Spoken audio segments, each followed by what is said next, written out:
మీ ఏం IT AI job అయితే join next it challenge. Job తెచ్చుకోండి, 5 లక్షలు తీసుకోండి.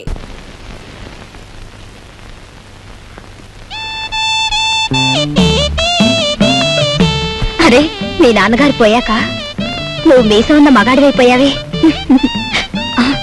అన్నట్టు మీ ఇంట్లో డబ్బు పోయిందని విన్నాను. నా కోసం నువ్వే ఆ డబ్బు తీసుంటావు. ఏది ఆ డబ్బు? చెప్పు. ఆ డబ్బు నీకిద్దామని తీశాను.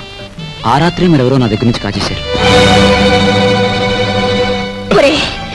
ఒక ప్రాణాన్ని నిలబెట్టడానికి నేను వ్యభిచారం చేస్తే నువ్వు వ్యభిచారం కోసం ఒక ప్రాణం తీసేశావు.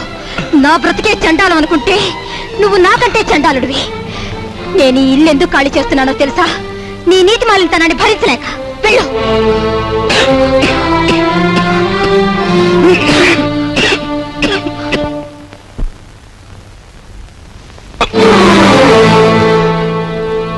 ఎక్కడికి వెళ్ళావు? చెప్పు. ఏమిట్రా నువ్వు చేసిన పని? చెప్పు, ఎక్కడికి వెళ్ళి వస్తున్నావు? చెప్పు. ఏమిట్రా నువ్వు చేసిన పని?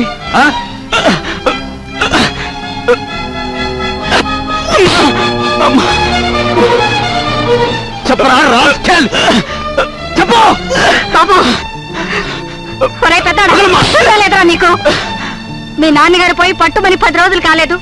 ఏం చేశాడనరా వాడిని అలా కొడుతున్నావు?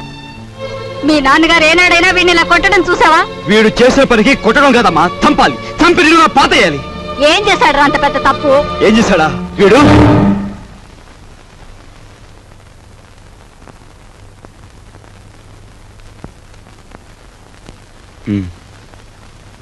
బాబు, వీడిని తమ్ముడురా. తప్పు చేస్తే శిక్షించాల్సిందే. కాకపోతే ఆ సమయంలో వీడిని తమ్ముడని మాత్రం గుర్తుంచుకుంటే చాలు. పత్రా.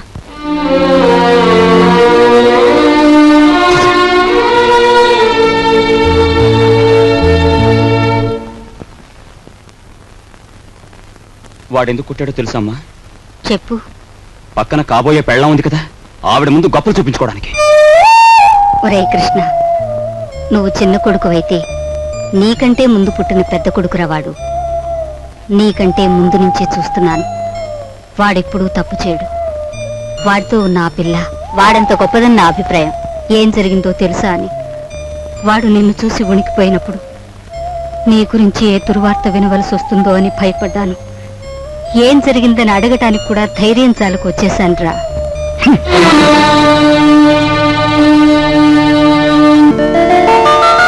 ఈమె నా చెల్లెలు. ఇల్లు వదిలి వచ్చేసింది. మీ సేవా సాధనలో ఉందేమో. సారీ, ఇలాంటి అమ్మాయి ఎవరూ లేరు.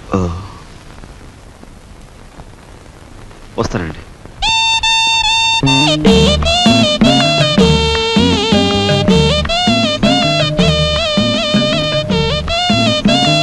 ఇలా రా. వస్తున్నా. నీ చూపులోని ఆకలి నాకు అర్థమైంది. నీకేది కావాలన్నా నేను ఉపయోగపడతాను, అలాగే నాకేది కావాలన్నా నువ్వు ఉపయోగపడాలి. ఇక్కడ ఫ్రెండ్షిప్ కి అది కండిషన్. ఓకే? రాజు, నువ్వేవి అనుకోనంటే ఈ డబ్బుతో నీ అప్పులన్నీ తీరిస్తే ఎలా ఉంటుంది? స్నేహితురాలుగా నేనేం చేయాలో, ఏం చేయగలను నాకేం అర్థం కావటం లేదు. నీ అభిమానం, ఆత్మబలం అండగా ఉంటే నాకు అంతే చాలు. పద. మంచితనం మించిపోవును, ఆలసించిన ఆశాభంగం. 8 రోజులు సైకిల్ తొక్కిన వారికి 8,000 రూపాయలు బహుమానం. 8 days 8,000. 8 రోజులు సైకిల్ తొక్కిన వారికి 8,000 రూపాయలు బహుమానం.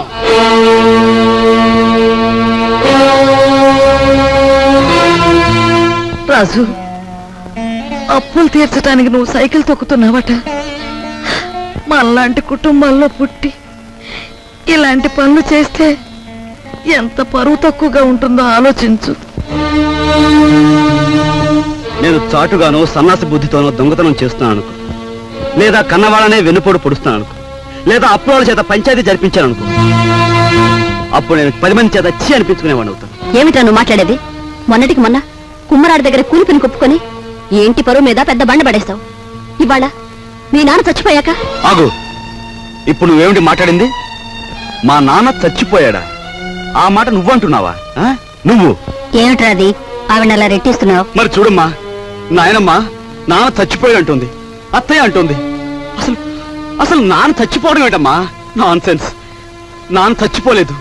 నో, నాన్న చచ్చిపోలేదు. మనందరం కలిసి ఆయన చంపేశాం. అవునమ్మా, నిర్దాక్షిణ్యంగా కాలు రాసి చంపేశాం. కొండంత మనిషిని చాదస్తుతో కొందరు, స్వార్థంతో కొందరు, ఇలా అందరూ కలిసి ఆయన చంపేశాం. ఏ చంపలేదా? ఒక్కసారి మీరందరూ గుండెల మీద చేతులు వేసుకుని ఆలోచించండి.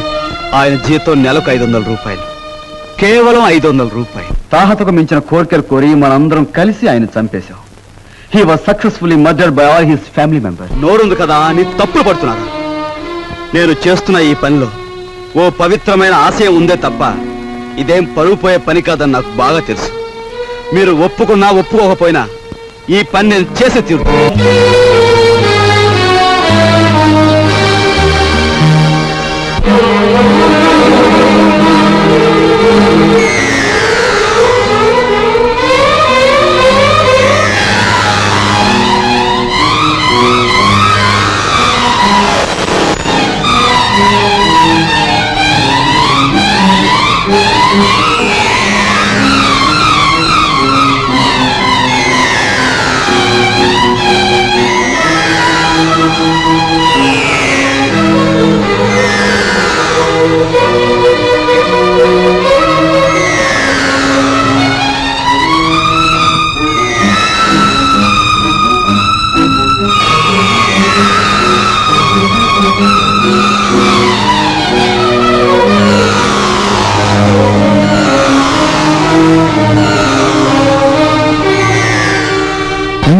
దారి పూలదారి పోవోయి బాటసారి నీ ఆశలే ఫలించగా ధ్వనించు విజయ భేరీ.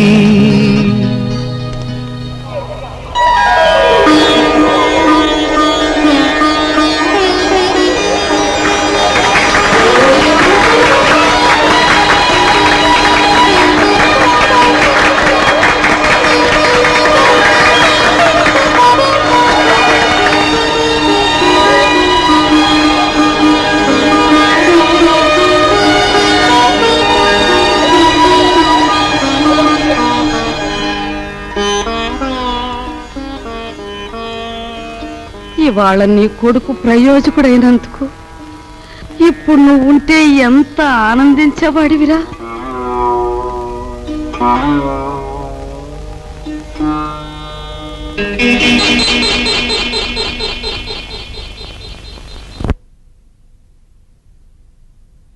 రాజుగాడి గదిలో దూరి డబ్బు కాచేద్దామంటే వాడు పడుకున్నాడో లేదో తెలియచావట్లేదు. పడుకున్నాడని దగ్గరికి వెళ్ళామనుకో, వాడు బాంబుల పేర్లా పేల్తాడు. అసలు ఈ గొడవంతా దేనికి? నువ్వు మీ ముసల్దాన్ దగ్గరికి వెళ్ళి కుక్క పెట్టి ఒక ఏడు పేడు ఆవిడే కాచేసుకొచ్చి మనకిస్తుంది.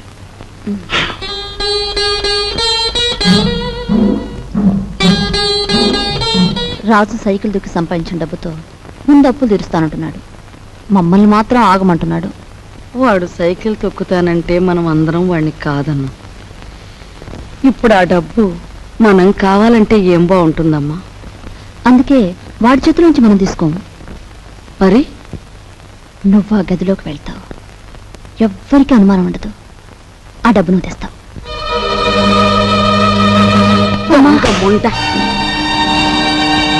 వాడు పగలనక రాత్రనక కష్టపడి రక్తం ఓడ్చి సంపాదించిన డబ్బు దొంగిలించమంటావా?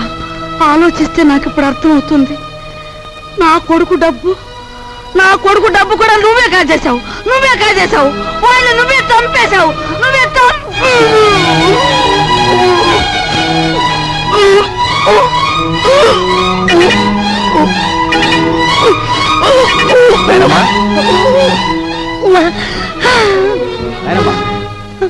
బాబు ఏమైందమ్మా? ఎందుకు కేకలు పెట్టావు? ఏమైందమ్మా? ఏం లేదు బాబు, ఏదో పీడకలు వచ్చింది. మీ నాన్న గుర్తుకొచ్చాడయ్యా. సరే ఊరుకో.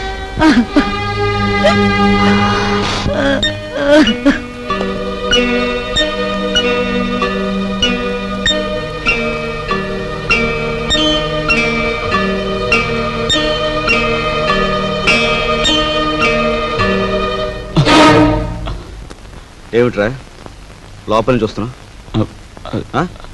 ఏమిటి?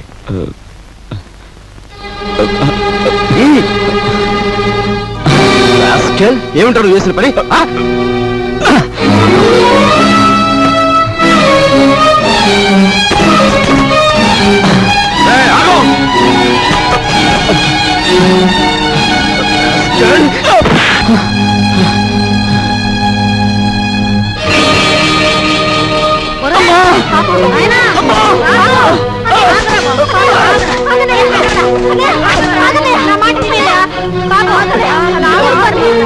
ఏం చేస్తా తప్పలేదమ్మా. అమ్మా వదలమ్మా, మీరు కూడామ్మా.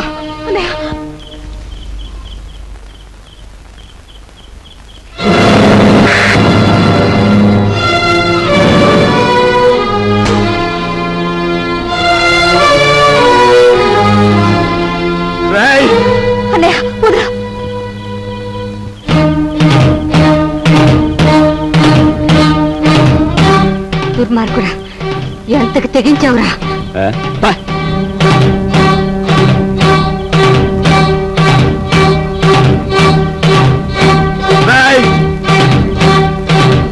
తప్పు చేస్తే శిక్షించాల్సిందే.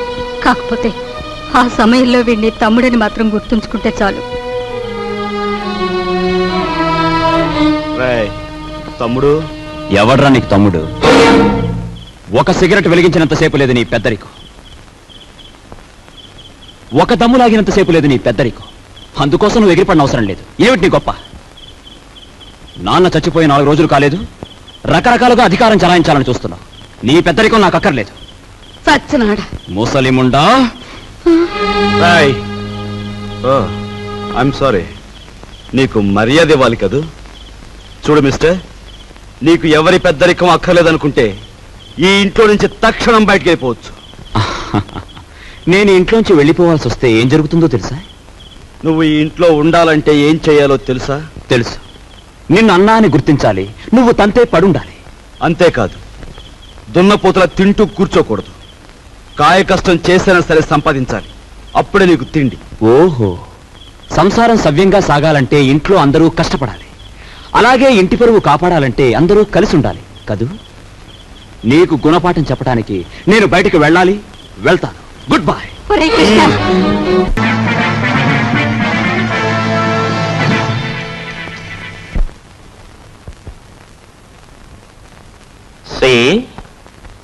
నువ్వు కలలు కంటూ ఊహల్లో తేలకు. Go and enjoy. Come on.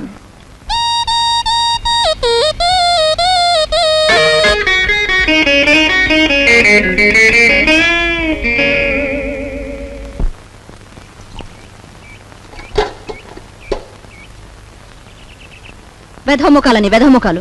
పొద్దున్న లేచి ఏ వెధమండ ముఖం చూశాను. గుమ్మం తగిలి తలంతా బొప్పి కట్టింది. ఎవరినే వ్యధముండలంటున్నావు? నిన్ను కాదులే. నువ్వెవరినంటున్నావో నాకు తెలిసే. కొందరు మొగుడు చచ్చి వ్యధముండలవుతారు, మరి కొందరు మనసు చచ్చి అవుతారు. భూదేవి లాంటి మీ వదిలిని పట్టుకుని వ్యధముండ అన్నందుకు అక్షరానికి ఒక శిక్ష విధిస్తాడా దేవుడు. ఏమిటి నువ్వు అనేది? నేను అన్నదేమనే తప్ప? తప్ప తప్పున్నారా?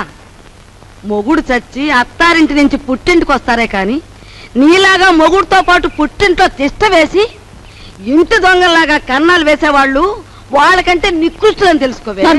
కూతురనే ఇది కూడా లేకుండా వాగుతున్నావు. నీకు పిచ్చెక్కింది. పిచ్చే.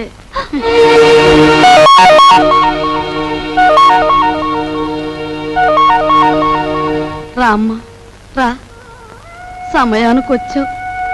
చూసావా అమ్మా, దేవుళ్ళంటే నా బిడ్డను మింగింది కాకుండా అది ఎన్ని మాటలు అంటుందో.